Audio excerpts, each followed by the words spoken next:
আসসালামু আলাইকুম ওয়া রাহমাতুল্লাহ। প্রিয় দর্শক, আজকের ভিডিওতে আমি আপনাদের সাথে খুবই গুরুত্বপূর্ণ বিষয় নিয়ে আলোচনা করব। সেটি হলো ইসলামে যে 8টি বিষয় গোপন রাখতে বলা হয়েছে সে সম্পর্কে। তাই আপনাদের কাছে আমার একটি অনুরোধ হলো, ধৈর্য সহকারে ভিডিওটি শেষ পর্যন্ত দেখুন, কোনো রকম না টেনে।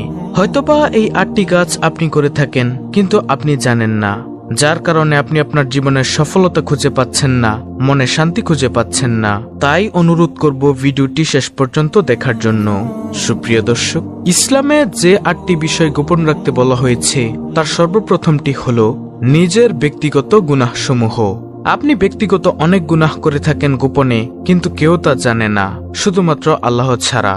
আপনি বন্ধু বান্ধবের আড্ডায় পড়ে বা আপনার সহকর্মীদের সাথে বা আপনার ভাই বা আত্মীয়র সঙ্গে পড়ে আপনার গোপন ব্যক্তিগত পাপের কথা মজার ছলে বলে দিলেন। সুপ্রিয় দর্শক, এর থেকে বিরত থাকুন। শয়তান আল্লাহ তাআলার সাথে 4টি বিষয়ে ওয়াদা করেছেন, আর অবশ্যই আমি তাদেরকে পথভ্রষ্ট করব, মিথ্যা আশ্বাস দেব এবং অবশ্যই তাদেরকে আদেশ দেব, ফলে তারা পশুর কান ছিদ্র করবে, এবং অবশ্যই তাদেরকে আদেশ করব, ফলে অবশ্যই তারা আল্লাহর সৃষ্টি বিকৃত করবে। আর যারা আল্লাহর পরিবর্তে শয়তানকে অভিভাবক রূপে গ্রহণ করে তারা তো স্পষ্টই ক্ষতিগ্রস্ত হলো। সূরা আন-নিসা আয়াত নম্বর 119। আল্লাহ তাআলা পবিত্র কোরআনুল কারীমের কয়েক জায়গাতে বলেছেন যে শয়তান আমাদের প্রকাশ্য শত্রু। সুতরাং শয়তান এমন এক শত্রু যে কিনা আমাদের সাথে যুদ্ধ করার শপথ নিয়েছে আল্লাহ তাআলার নিকট। সুতরাং বিষয়টি মোটেও অবহেলা করার নয়। আমাদের প্রতিটি দিন শুরু করার পূর্বে বারবার নিজেদের স্মরণ করে দেওয়া উচিত যে আমাদের দিনগুলো শুরু ও শেষ হয় শয়তানের সাথে যুদ্ধ এবং আল্লাহ তাআলার আনুগত্যের মাধ্যমে।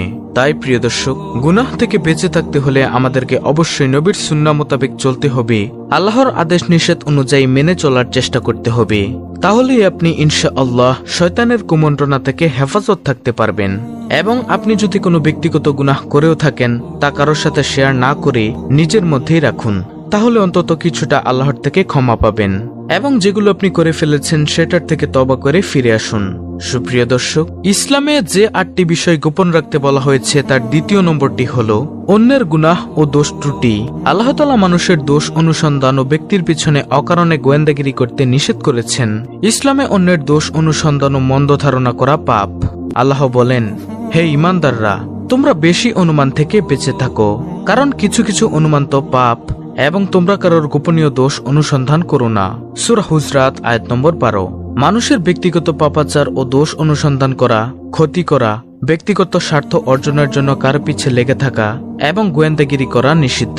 লুকিয়ে কারো কথা শোনা, ঘরের ভিতরে উকি দেওয়া, ফেসবুক আইডি হ্যাক করা, পাসওয়ার্ড চুরি করা, ইনবক্স চেক করা, গোপনীয়ভাবে কারো ছবি তোলা, ভিডিও ধারণ করা, কথা রেকর্ড করা ইত্যাদি হারাম। তবে দেশ, সমাজ ও মানুষের নিরাপত্তা বিধান নিশ্চিত।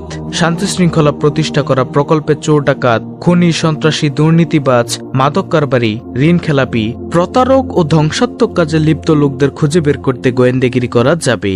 দেশের সার্বভৌমত্ব রক্ষায় গোয়েন্দা নিযুক্ত করতে কোনো অসুবিধা নেই। দোষ গোপন রাখায় আছে পুরস্কার। মানুষের দোষ গোপন রাখা মহৎ কাজ। দোষ ত্রুটি প্রকাশের ফলে ব্যক্তি সানন্দে জীবনযাপন করতে পারে না, চলাফেরার পথ রুদ্ধ হয়ে যায়, পৃথিবী তার জন্য সংকীর্ণ হয়ে যায়। মানুষের কল্যাণার্থে মানুষের দোষ ত্রুটি গোপন রাখা অপরিহার্য। আল্লাহ তাআলা দোষ ত্রুটি গোপনকারীর দোষ গোপন করেন, তাকে উভয় জগতে পুরস্কৃত করেন। প্রিয় নবী সাল্লাল্লাহু আলাইহি ওয়াসাল্লাম বলেন, যে ব্যক্তি কোনো মুসলমানের দোষ গোপন রাখে আল্লাহ তাআলা কিয়ামতের দিন তার দোষ ঢেকে রাখবেন। তিরমিজি শরীফের হাদিস, হাদিস নম্বর 2945। তারপরে প্রিয় দর্শক, ইসলামে যে 8টি বিষয় গোপন রাখতে বলা হয়েছে তার তৃতীয় নম্বরটি হলো খারাপ স্বপ্ন। মানুষের স্বভাব হলো তারা কোনো স্বপ্ন দেখলে প্রিয়জনের কাছে তা বলে বেড়ায়। আবার অনেকে অন্যদের খুশি করার জন্য বানিয়ে বানিয়ে স্বপ্ন বর্ণনা করে। অথচ রাসূল সাল্লাল্লাহু আলাইহি ওয়াসাল্লাম বলেছেন, সবচেয়ে বড় মিথ্যা হলো কোনো ব্যক্তি নিজেকে তার পিতা ছাড়া অন্যের সন্তান বলে দাবি করা, যে স্বপ্ন সে দেখেনি তা বর্ণনা করা। আর প্রিয় দর্শক, ভালো স্বপ্ন হলে করণীয়, যদি কেউ ভালো স্বপ্ন দেখে তাহলে 3টি কাজ করবে। 1. আল্লাহ তাআলার প্রশংসা করে আলহামদুলিল্লাহ বলবে। 2. এটা অন্যকে সুসংবাদ হিসেবে জানাবে। 3. স্বপ্ন এমন ব্যক্তিকে বলবে যে তাকে ভালোবাসে। আবু কাতাদা রাদিয়াল্লাহু তাআলা আনহু থেকে বর্ণিত, রাসূলুল্লাহ সাল্লাল্লাহু আলাইহি ওয়াসাল্লাম ইরশাদ করেছেন, যখন তোমাদের কেউ এমন স্বপ্ন দেখে যা তার ভালো লাগে, তাহলে সে বুঝে নেবে এটা আল্লাহ তাআলার পক্ষ থেকে। সে এ স্বপ্নের জন্য আল্লাহর প্রশংসা করবে আর অন্যকে এ ব্যাপারে জানাবে। আর যদি এমন স্বপ্ন দেখে যা সে পছন্দ করে না, তাহলে বুঝে নিবে এটা শয়তানের পক্ষ থেকে। তখন সে এই স্বপ্নের ক্ষতি থেকে বাঁচতে আল্লাহর কাছে আশ্রয় প্রার্থনা করবে এবং বাদিকে 3 বার থুতু নিক্ষেপ করবে। আর কাউকে এ স্বপ্নের কথা বলবে না। মনে রাখবে, এ স্বপ্ন তার ক্ষতি করতে পারবে না। বুখারী শরীফের হাদিস নম্বর 6583। তারপরে প্রিয় দর্শক, 4 নম্বরে হলো স্বামী স্ত্রী একে অপরের দোষ ত্রুটি গোপন রাখা। আপনার স্বামী বা স্ত্রী দোষ করেছে, আপনি খোঁটা দিয়ে দিয়েছেন, এরকমটা করা যাবে না। আপনার স্ত্রী ভুল করেছে বা কোনো পাপ করেছে, আপনি আপনার আত্মীয় স্বজনের কাছে, বন্ধু বান্ধবের কাছে তা বলে দিয়েছেন, তাকে দোষান্বিত করেছেন। আপনার স্বামী ভুল করেছে, আপনি আপনার বান্ধবীর কাছে বলে দিয়েছেন বা কোনো আত্মীয়ের কাছে বলে দিয়েছেন, এরকমটা করা যাবে না। বরং ভুল ত্রুটি সংশোধন করে নিতে হবে। তারপরে প্রিয় দর্শক, ইসলামে যে 8টি বিষয়কে গোপন রাখতে বলা হয়েছে তার 5ম নম্বরটি হলো বৈবাহিক জীবনের অন্তরঙ্গ বিষয়। বৈবাহিক জীবনের অন্তরঙ্গ বিষয় গোপন রাখতে হবে। এসব বিষয় বন্ধু বান্ধবের সাথে আড্ডায় পড়ে কখনোই শেয়ার করা যাবে না। যত গোপন রাখতে পারবেন ততই ভালো। তারপরে প্রিয় দর্শক, ইসলামে যে 8টি বিষয় গোপন রাখতে বলা হয়েছে তার 6ষ্ঠ নম্বরটি হলো বিশ্বস্ত কথোপকথন। অর্থাৎ কেউ একজন আপনাকে একটি কথা বলল এবং বলে আপনাকে বলল যে ভাই, এই কথাটা তুমি কাউকে বলো না। কিন্তু আপনি আরেকজনের কাছে আবার তার এই কথাটা বলে আবার তাকেই বললেন যে ভাই, এই কথাটা কিন্তু তুমি কাউকে বলো না, সে আমাকে না করেছে এটা বলতে, তুমি আমার কাছের লোক তাই আমি তোমাকে বললাম, কিন্তু এটা তুমি আবার কাউকে বলো না। সুপ্রিয় দর্শক, এর অর্থ হলো আপনি ওয়াদার খেলাফ করেছেন। তাই এই ধরনের কাজ কখনোই করা যাবে না। আপনি যদি মুখ পাতলা মানুষ হয়ে থাকেন, তাহলে আগেই তাকে বলে দিবেন যে ভাই, আমি তোমার এই কথাটা রাখতে পারবো না, হয়তোবা আমি মুখ ফসকে বলে দিব, তুমি না হয় এই কথাটা আমাকে বলো না। এভাবে আপনি আগে থেকেই বলে দিবেন। প্রিয় দর্শক, ইসলামে যে 8টি বিষয় গোপন রাখতে বলা হয়েছে তার 7ম নম্বরটি হলো আল্লাহর সন্তুষ্টির উদ্দেশ্যে করা ভালো কাজ। আল্লাহর সন্তুষ্টির উদ্দেশ্যে করা ভালো কাজ যেমন দান করা, নামাজ পড়া, এগুলো গোপন রাখতে হবে। আপনি কোনো ফকিরকে বা কোনো অসহায় মানুষকে কিছু টাকা অথবা অর্থ দিয়ে সহায়তা করলেন, আপনি অবশ্যই এটা মানুষকে জায়গায় জায়গায় বলে বেড়ালেন।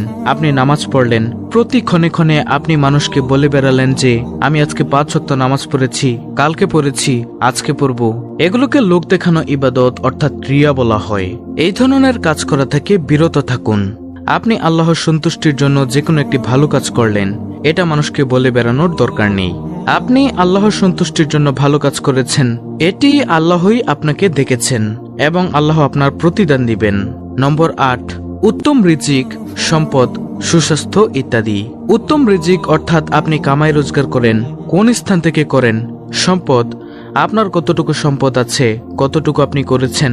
সুস্বাস্থ্য, আপনার শরীরের উন্নতি হয়েছে, কোনো রোগবালাই নেই, মোটা হয়েছেন। এগুলো যত গোপন রাখবেন ততই ভালো, কারণ মানুষের মনের মধ্যে কি আছে তা কিন্তু আপনি জানেন না। আপনি একজনকে কথাগুলো বললেন, হয়তোবা আপনার উপর তার কোন নজর পড়ে যেতে পারে, আপনার সম্পদের উপর, আপনার ইনকাম সোর্সের উপর ইত্যাদি।